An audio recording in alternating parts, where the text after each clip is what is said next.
Hey, it's me again. I have something different for you this time. A while back, I picked up a few cassettes. I usually go to Goodwill a bunch, and, there'll be cassettes for like a quarter, basically. So, me being me, I have to pick it up because it is music, right? I mean, the format doesn't matter.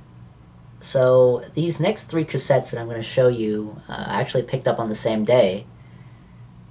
So yeah, what do we have here? Sign O' the Times by Prince. This is amazing. 1987. The thing I don't like about cassettes is that, like, everything is so tiny. That's pretty cool, though. Sign of the Times. Can you try and read that? I was, like, trying to follow along to the lyrics. Uh, Super hard, especially under strained light. This album is pretty cool. There's one live performance, or live recording, rather. It's gonna be beautiful. It's gonna be a beautiful night, on the B-side. That was good. I enjoyed it. I actually listened to it again today. It's a long song, but once you're in the groove, I mean, it's fucking Prince, for crying out loud. You know what I mean? 1987. Let's see. Probably one of my favorite tracks on this album is The Ballad of Dorothy Parker. And he sings a bit of, like, Help Me by Joni Mitchell. Maybe I'll pull up a bit of the song right here. Probably not, copyright or whatever the fuck. But listen to that song, The Ballad of Dorothy Parker. I think there's a Juno on it. A Juno, that's like a Roland synth. Mac DeMarco uses it. For all you hipsters out there. I thoroughly enjoyed this album. Give it a listen. Let me see if I can remember any of the other tracks before I move on. Slow Love, that was pretty good. If I Was Your Girlfriend, I like that. Yeah. Again, Sign O' the Times. Get a good look at that. Alright, what else do we have here? The Yes album. This was pretty cool. I still can't believe I found this. This is amazing. This is amazing. I mean, I was always put off by prog because the folks I know that are always, like, pushing for prog, I always come off as, like, pretentious and, like, this is, like, the best genre or whatever, right? But I thoroughly enjoyed this. The Yes album. When did this come out? 1971. I guess people want me to talk about Starship Trooper and all that, but, like, the whole vibe of the album, I enjoyed it. There's some, I think, like, the second track on the A-side, I think it's The Clap. It's kind of like there's some bluesy and there's some folksy moments in there, and I enjoyed that. They're just trying to, like, roll up their sleeves a little bit, and I don't know. The whole vibe of the album is really good. I mean, I really can't describe it. This was my first time listening to this, by the way, fully. I was really impressed. There are sections upon sections upon sections that blow you away every time. This is something that I do want to listen to again sometime soon. I enjoyed it. Off of Atlantic. I love the old Atlantic logo. Can you see that? That's not focusing, but...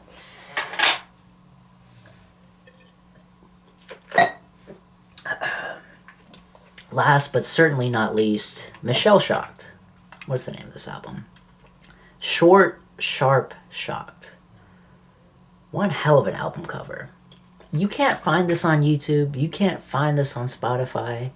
I'm kind of bummed because Michelle is from Texas, and, I'm from Texas, and I'm all about Texas love, You can't find this album anywhere.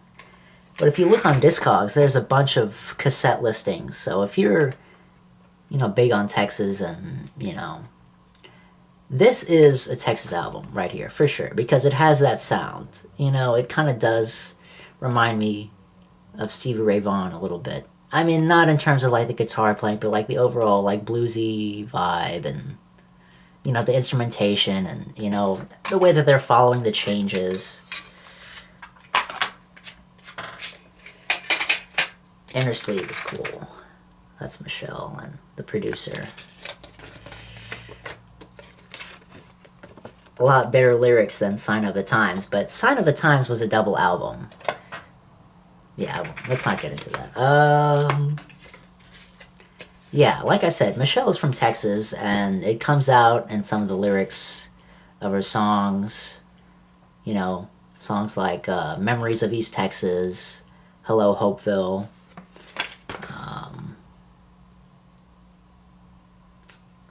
What else? Let's just get a look at that, huh? Cassette sleeves. One of my favorite tracks on this album was Graffiti Limbo. And this album came out in 1988. Michelle speaks on a certain incident about a graffiti artist who was caught in the act, who was caught tagging on the subway and was consequently beaten to death by officers of the law. And there's also a Basquiat piece that this reminds me of that I'll put on the screen right now.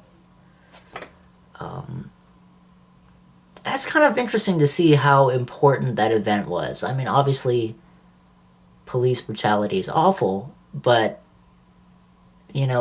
it's kind of maintained. You know what I mean? These incidents still continue to happen. And it's interesting to see that reflected in the media and the arts in the 80s. You know what I'm getting at, hopefully. But yeah, I enjoyed this. Played pretty good.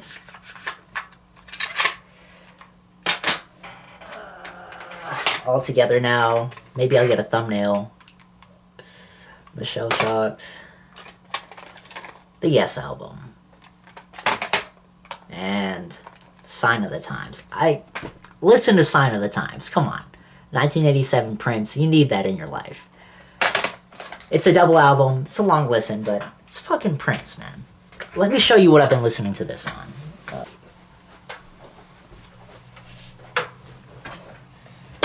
Check this bad boy out. Look at her. I don't know what I'm going to call her, but it's General Electric, so I'm thinking Gertrude, but the name will come to me. Yeah. Analog love, baby. Analog love. And that speaker works like a charm. So yeah, another vinyl update will come up soon. I just got into cassettes. I do have new records that I've been meaning to show you guys. Records that I haven't listened to yet, but have ordered. That one back there, can you see? Can you see my man Michael Franks back there?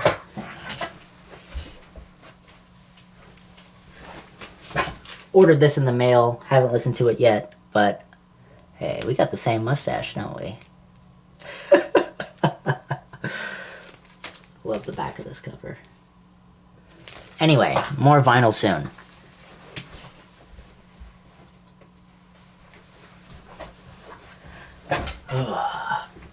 If this is more messy and informal than last time, it's because I'm a little drunk.